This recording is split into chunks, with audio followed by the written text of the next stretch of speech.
Здравствуйте. Некоторые владельцы автомобилей Logan, Sandero и Largus иногда сталкиваются с такой проблемой. Стук подвески спереди справа.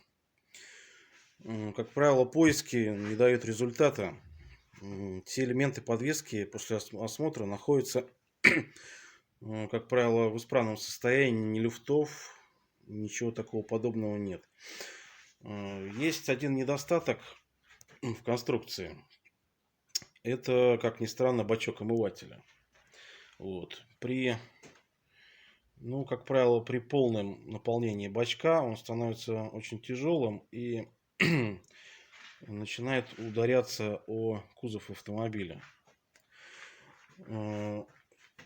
Значит, сейчас я разберу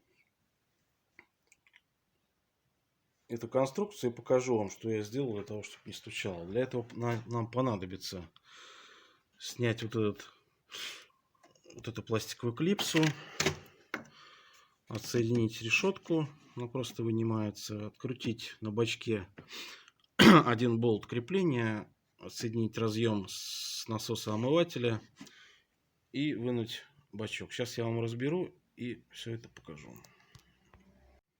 Ну вот, я демонтировал бачок омывателя.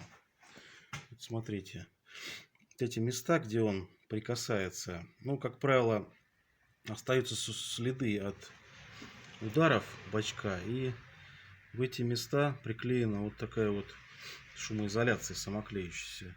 Я обезжирил и кусочки маленькие сюда приклеил. Вот. После этого стуки все пропали. Так что используйте.